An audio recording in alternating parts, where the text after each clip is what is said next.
अवसर, उत्तमोत्तम अवसर हमें प्राप्त है। अनेक जीवन मुक्त भगवत प्राप्त महापुरुष इस कराल कलिकाल में हम लोगों को भगवत कृपा से प्राप्त हुए। उनका सानिध्य मिला, उनका सत्संग मिला, उनकी सन्निधि मिली, पर इसके बाद भी हम अपने जीवन में बदलाव नहीं ला सके। ढाक के 3 पात कहावत है, हमारी स्थिति ढाक के 3 पात के जैसी रह गई। सत्पुरुषों से मिलने के पहले जैसे थे, सत्पुरुषों की सन्निधि को प्राप्त करने के बाद भी वैसे ही रहे आए।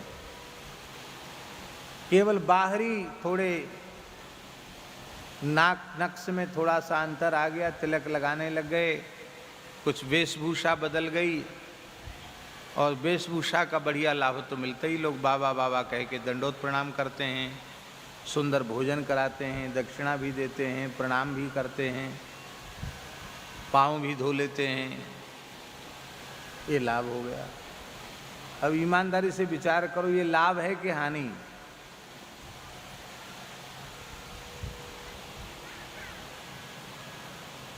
बहुत प्रीति पूजाय वे, विनय पत्रिका में, बहुत प्रीति पूजाय वे पर पूजिबे पर थोर, देत सिख सिखयो न मानत मूढ़ता असमोर। कैसे देऊं नाथ खोर, काम लोलुप भ्रमत इतउत, भगति परिहर तोर। कैसे देऊं नाथ को, ये हमारी हालत है, यही है मंद भाग्य। आप लोगों ने बड़े बड़े महापुरुषों का दर्शन किया होगा, हम अपने विश्वास के अनुसार बतला रहे हैं। हमें अपने जीवन में पूज्य सद्गुरुदेव श्री भक्तमाली जी महाराज तो बहुत पहले ही प्राप्त हो गए। उसका कारण कि इस शरीर के जो जनक हैं,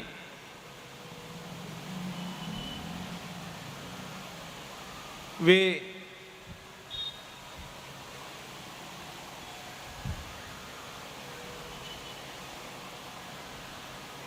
सत्रह 18 वर्ष की आयु में ही महाराज जी के शरणागत हो गए थे।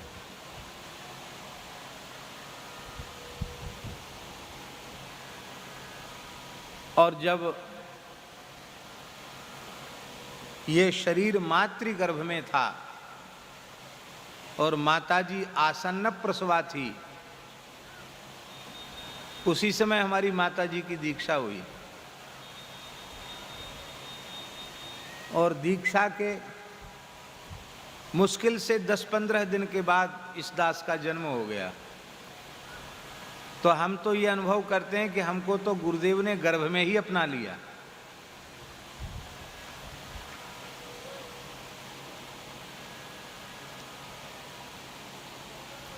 तो उनका मंगलमय दर्शन, उनकी अंक तो जन्म से ही मिली। इसके बाद जीवन में सबसे पहले संत मिले जिनकी सन्निधि का लाभ मिला, परम श्रद्धेय प्रातस्मरणीय पूज्यपाद स्वामी श्री शरणानंद सरस्वती जी महाराज। जगत गुरु शंकराचार्य श्री स्वामी ब्रह्मानंद सरस्वती जी महाराज के वे कृपा पात्र थे। धर्म सम्राट स्वामी करपात्री जी के गुरु भाई थे। श्री स्वामी अखंडानंद सरस्वती करपात्री जी, ये सब उनके गुरु भाई थे। पवित्र कान्यकुब्ज विप्रकुल का उनका जन्म था। अंग्रेजी के भी बहुत बड़े विद्वान थे और वेदांत विषय के भी बहुत बड़े विद्वान थे, संस्कृतज्ञ भी थे। आप विचार कीजिए, स्वामी शरणानंद जी महाराज उस जमाने में जब अंग्रेजी शासन था, उस जमाने में वे डॉक्टरी पास कर चुके थे, डॉक्टर हो चुके थे। और सहज ही उनको वैराग्य हुआ, फिर उन्होंने संन्यास ग्रहण कर लिया। वे सन्यासी होते हुए भी ऐसे भगवद अनुरागी प्रेमी थे कि भगवन नाम श्रवण करते ही उनके नेत्रों से प्रेम जल बहने लग जाता था। वे निरंतर अष्ट सात्विक भावों में भरे रहते थे। जब तक कथा चलती थी तब तक समाधिस्थ होकर कथा सुनते थे और इतना अधिक अश्रुपात होता था कि उनका काषाय वस्त्र आंसुओं से भीज जाता था। हरिनाम संकीर्तन हो रहा था और दास उनके साथ कीर्तन की ओर चल रहा था। हमारी अवस्था छोटी ही थी। कीर्तन का शब्द श्रवण करते ही वे मूर्छित हो गए।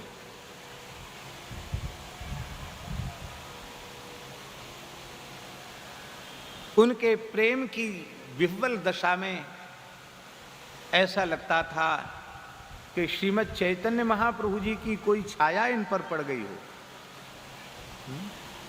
उनकी झलक आ गई हो, ऐसा लगता था। अपने संपूर्ण जीवन में न धन का स्पर्श किया, न स्त्री का स्पर्श किया, न कोई शिष्य बनाया, संग्रह परिग्रह से विमुक्त, सदा दृष्टि नीची रखने वाले, किसी का भी स्पर्श न करने वाले। पूज्य करपात्री जी कहते थे, इस युग में शास्त्रों में सन्यासी का जो लक्षण कहा गया है, ऐसे किसी सन्यासी का दर्शन करना हो तो हमारे गुरु भाई शरणानंद सरस्वती जी का दर्शन करना चाहिए। ऐसे महात्मा थे बरुआ सागर वाले स्वामी जी। उनके चरणों में इस दास को 1 वर्ष रहने का सौभाग्य मिला, बहुत छोटी अवस्था में, जब केवल 10 वर्ष की आयु थी। और हमारे अपने विश्वास के अनुसार वे जीवन मुक्त भगवत प्राप्त महापुरुष थे, सामान्य महापुरुष नहीं थे।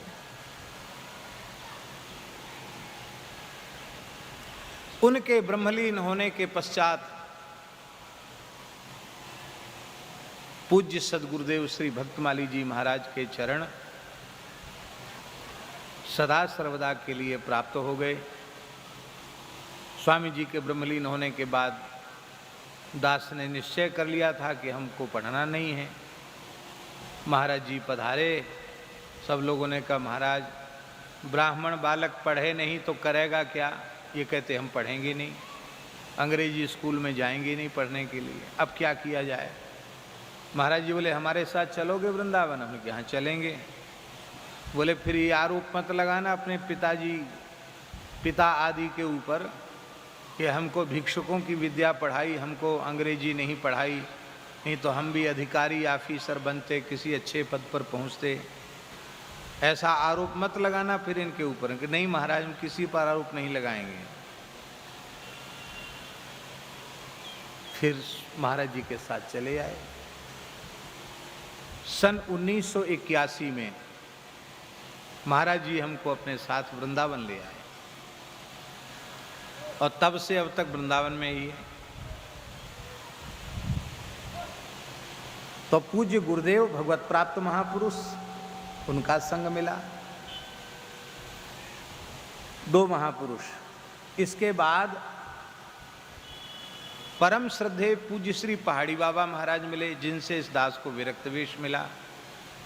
वे भी भगवत प्राप्त त्रिकालदर्शी महान योगीराज, महान सिद्ध पुरुष थे। उनके चरित्र और उनकी लीलाएं तो ऐसी हैं कि आप सुनकर आश्चर्य में पड़ जाएंगे, ऐसी विचित्र लीलाएं उनकी।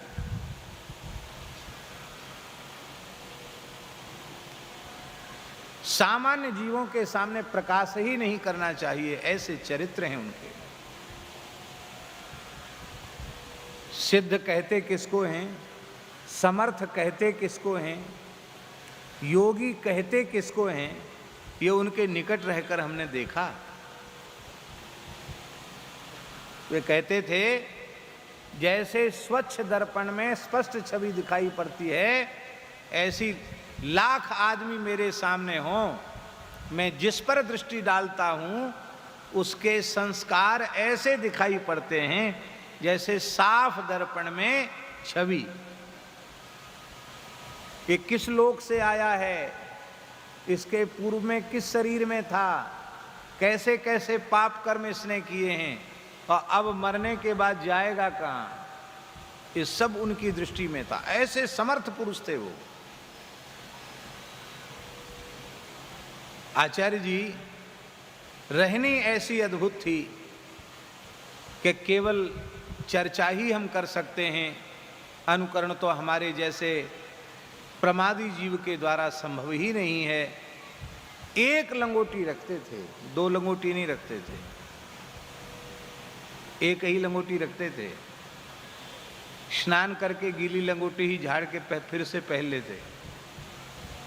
एक अचला, एक लंगोटी, एक ही गमछा और एक छोटा सा आसन, बस एक ब्रह्मपात्र, इतना ही संग्रह था।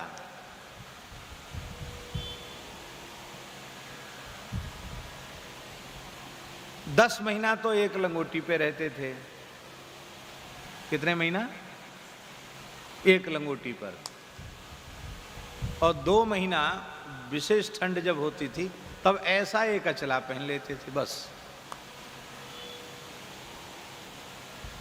लगभग 120 वर्ष की आयु तक वे देह में स्वस्थ शरीर में विराजे। कितने वर्ष तक? 120 वर्ष तक। आप उनकी छवि का दर्शन करते हो ऐसे लगता कोई सिंह विराजमान है।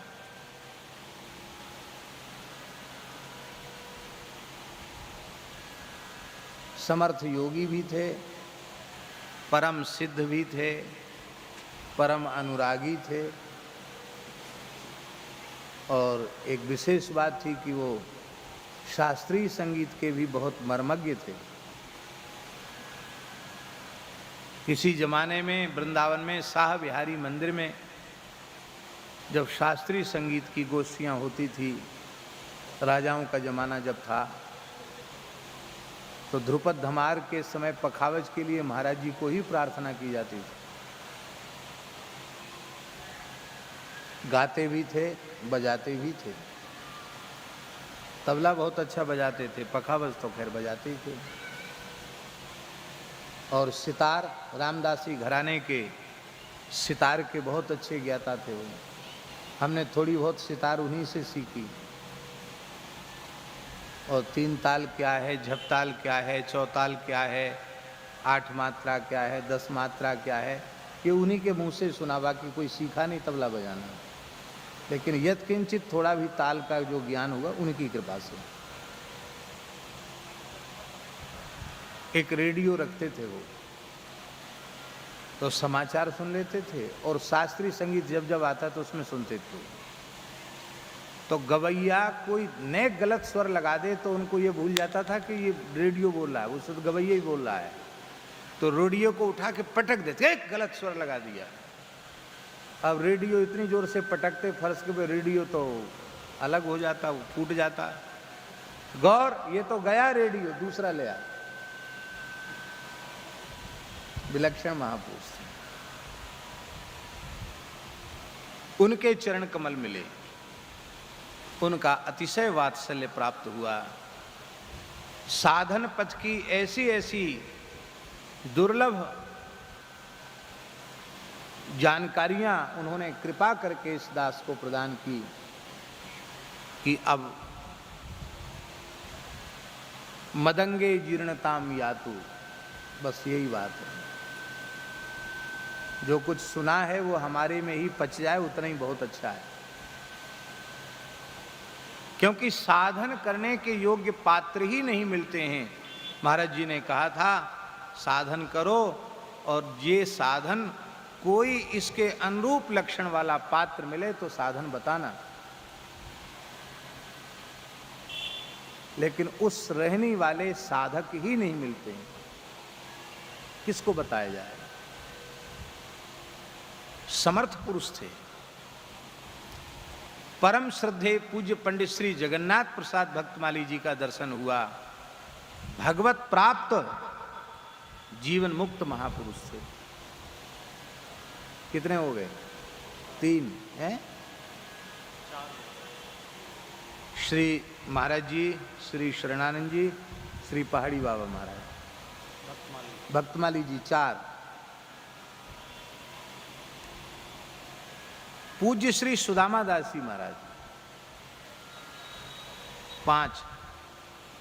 उनको भी हम भगवत प्राप्त महापुरुष मानते हैं।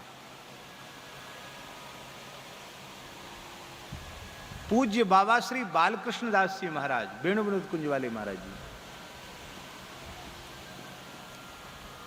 पूज्य भक्तमाली श्री नारायण दास जी महाराज मामा जी, उन्हें भी हम भगवत प्राप्त महापुरुष मानते हैं। कितने हो गए? 7। पंचरसाचार्य परम पूज्य परम श्रद्धे श्री स्वामी रामहर्षण दास जी महाराज 8।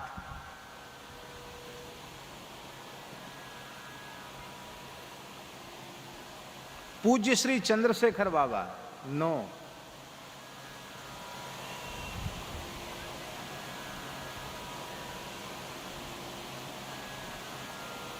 पूज्य स्वामी श्री संपूर्णानंद जी महाराज 10।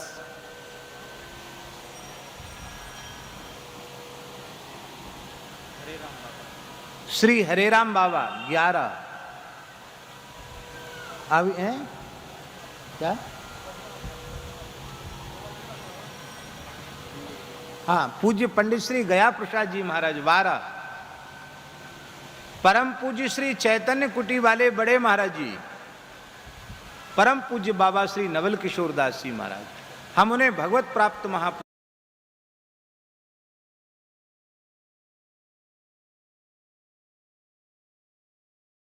याद नहीं कर रहे हैं, और भी याद आ सकते हैं। तो कम से कम